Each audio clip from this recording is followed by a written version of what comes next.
ओम गण गणपते नमः। मैं अनुवजा ज्योतिष आध्यात्मिक इच्छा पूर्ति यात्रा में आप मेरे साथ चल रहे हैं। शिव महापुराण के कथा में द्वितीय खंड में 32वां अध्याय विभाग सुन रहे हैं।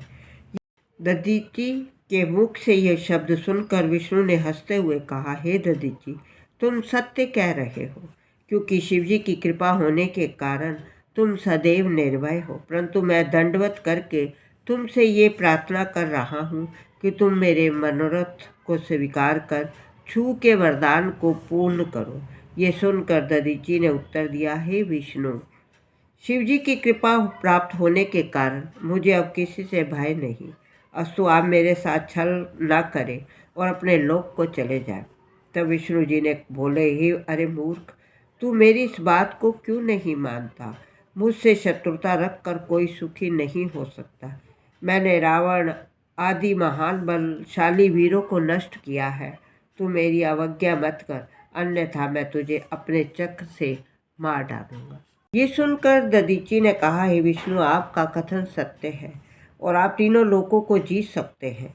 आपने करोड़ों राक्षसों, दैत्यों तथा अपने शत्रुओं को भी मारा है, परंतु आप ये ध्यान रखिए कि मैं शिव भक्तों के ऊपर आपका कोई वश नहीं चल सकता। उनके ऊपर आपका सुदर्शन चक्र निष्फल हो जाता है। इसके परिणाम स्वरूप मैं आपको स्मरण दिलाए देता हूँ कि तारक के कंठ में लगकर आपका चक्र निष्फल हो गया तथा रावण का भी कुछ नहीं बिगाड़ सका।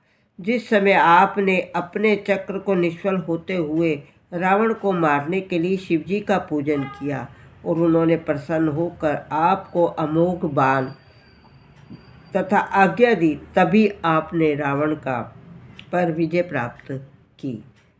आप ये भली भांति जान लें कि शिवजी की भक्ति के बिना कोई भी कार्य सफल नहीं होता। हे नारद, ये सुनकर विष्णु जी ने अत्यंत क्रुद्ध अपना चक्र दधीचि के ऊपर छोड़ दिया, परंतु दधीचि के शरीर को स्पर्श करते ही वे चक्र सर्वदा निष्फल हो गया। उस समय विष्णु जी अपनी ऐसी पराजय देखकर बहुत व्याकुल हुए। तभी दधीचि ने मुस्कुराते हुए उनसे इस प्रकार कहा, हे विष्णु, आप आश्चर्यचकित ना हो।